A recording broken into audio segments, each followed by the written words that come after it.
ఉత్తర తెలంగాణ రాజకీయాల్లో నిత్య చైతన్యంగా కరీంనగర్ జిల్లా ఉంటుంది. ఇక్కడ కాంగ్రెస్ పార్టీ ద్వితీయ శ్రేణి నాయకులు, శ్రేణులు నిరాశ, నిస్పృహల్లో కొట్టుమిట్టాడుతున్నారు. ఎందుకో ఇక్కడ తమ పార్టీ అధికారంలోనుందా? ఇన్ఛార్జ్ మంత్రి ఉన్నట్టా లేనట్టా? ఉంటే నెలలు గడిచినా ఆయన జిల్లాకి ఎందుకు రారు? జిల్లా కేంద్రానికి కీలకంగా ఉండే కరీంనగర్ నియోజకవర్గంలో ఇందిరమ్మ ఇల్లు ఎందుకు మంజూరు కావటం లేదు? అసలు గ్రామాల్లో ఇందిరమ్మ కమిటీలే ఎందుకు ఏర్పాటు కావడం లేదంటూ ప్రశ్నలు సంధిస్తున్నారు. ఇందుకు జిల్లాలో నేతల మధ్య ఉన్న గ్రూప్ తగాదాలే కారణమా? అందుకే 1-2 సార్లు మినహా జిల్లా వైపు చూడలేదా? వివరాలేంటో ఈ స్టోరీలో చూద్దాం.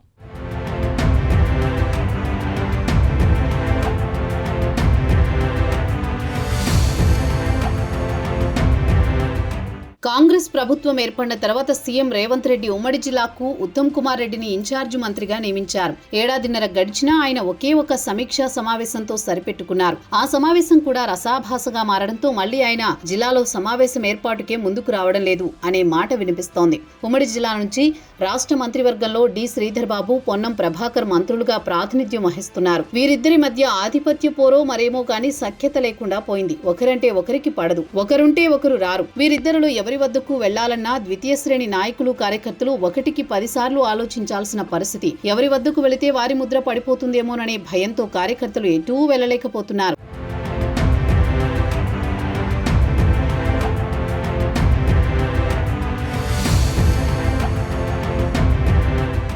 ఇన్ఛార్జి మంత్రి ఉత్తమ్ కుమార్ రెడ్డి ఏడాదిన్నర కాలంలో 3 సార్లు మాత్రమే జిల్లాకొచ్చారు. కలెక్టరేట్లో ప్రభుత్వ పథకాల అమలు, ఇతర అభివృద్ధి కార్యక్రమాల సమీక్ష కోసం ఏర్పాటు చేసిన సమావేశం రసాభాసగా ముగిసింది. అధికార, ప్రతిపక్షాల ఎమ్మెల్యేలు ఒకరినొకరు తోసేసుకునే పరిస్థితి వరకు వెళ్లింది. కాంగ్రెస్ లో చేరిన జగిత్యాల ఎమ్మెల్యే సంజయ్ కుమార్ కు మైక్ ఇవ్వవద్దని, ఆయన ఏ పార్టీనో చెప్పాలని హుజూరాబాద్ ఎమ్మెల్యే కౌశిక్ రెడ్డి అడ్డుకుని ప్రశ్నించారు. అంతేకాకుండా ఆయనపై దాడి చేసినంత పనిచేశారు.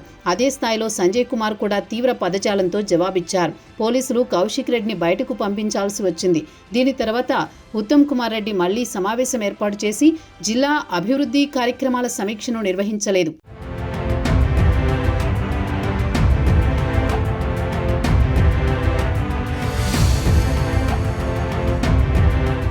హుజూరాబాద్ ఎమ్మెల్యే కౌశిక్ రెడ్డి ఇన్ఛార్జి మంత్రి ఉత్తమ్ కుమార్ రెడ్డికి సోదరుని వరుస అవుతారు. దీంతో ఆ సమావేశంలో జరిగిన వ్యవహారంతో ఆయన తీవ్ర అసంతృప్తికి, అసహనానికి గురైనట్టు టాక్. ఆ తర్వాత సమావేశం ఏర్పాటుకే ఆసక్తి చూపించలేదనే అభిప్రాయం కాంగ్రెస్ శ్రేణుల్లో ఉంది. నియోజకవర్గంలో ఆధిపత్య పోరు కరీంనగర్ నియోజకవర్గంలో నెలకొన్న పరిస్థితి ఆయనకు మింగుడు పడ్డం లేదని తెలుస్తోంది.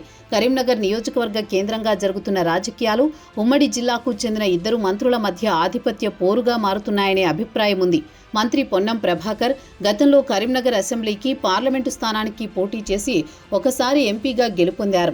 ఆయన ఈ అసెంబ్లీ నియోజకవర్గాన్ని వదిలి హుస్నాబాద్ నుంచి పోటీ చేసి గెలిచారు. ఈ నియోజకవర్గం సిద్దిపేట జిల్లాలో ఉన్న దాని పరిధిలోని 2 మండలాలు కరీంనగర్ జిల్లాలో ఉన్నాయి. ఆయన కరీంనగర్కు చెందినవారు, ఇక్కడి రాజకీయాలతో బలమైన సంబంధాలు ఉన్నవారు.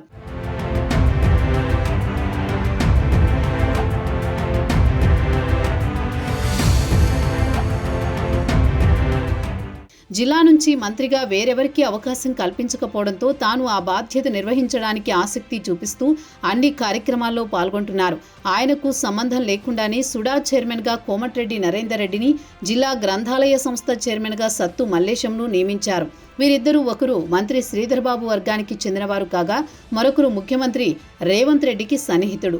వీరిద్దరిని పదవీ బాధ్యతలు చేపట్టే విషయంలో కూడా మంత్రి పొన్నం ససేమిరా అన్నారు. వారు ఆయా చైర్లలో కూర్చున్నారు. మరోవైపు తాను సపోర్ట్ చేసిన కరీంనగర్ అసెంబ్లీ నియోజకవర్గ ఇన్ఛార్జ్ పురుమల్ల శ్రీనివాస్ తనకు ఎదురు తిరిగి వేరే వర్గంలో చేరడం కూడా పొన్నం ప్రభాకర్కు అసహనాన్ని కలిగించింది.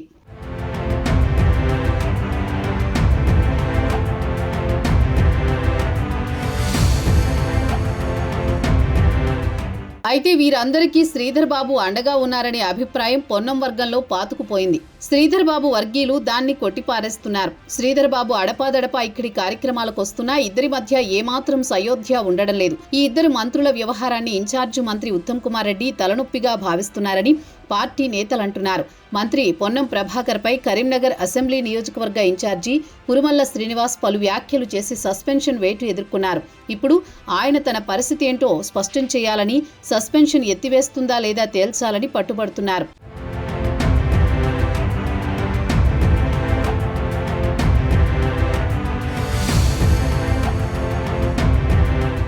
కరీంనగర్ అసెంబ్లీ నియోజకవర్గంలో గ్రామాల్లో ఇందిరమ్మ కమిటీలు ఏర్పాటు కాలేదు. ఇందిరమ్మ కమిటీలు ఏర్పాటు చేసి వాటి ఆధ్వర్యంలో లబ్ధిదారులను ఎంపిక చేసి కలెక్టర్ ఇన్ఛార్జి మంత్రికి పంపాలి. ఆ తర్వాత మంత్రి ఆమోదం పొందితేనే నియోజకవర్గంలో ప్రజలకు ఇళ్ల మంజూరు పత్రాలు అందుతాయి. రాష్ట్ర వ్యాప్తంగా జిల్లాలోని ఇతర నియోజకవర్గాల్లో ఇందిరమ్మ ఇళ్ల మంజూరు పత్రాలు ప్రజలకు అందిస్తున్నారు. కరీంనగర్ నియోజకవర్గంలో ఎప్పుడు మంజూరు చేస్తారో తెలియని పరిస్థితి నెలకొంది. జిల్లాకు వస్తే ఈ పరిస్థితులన్నింటినీ సమాధానం చెప్పాల్సి ఉంటుందని, అందుకే ఉత్తమ్ కుమార్ రెడ్డి జిల్లాకు దూరంగా ఉంటున్నారనే ప్రచారం జరుగుతోంది.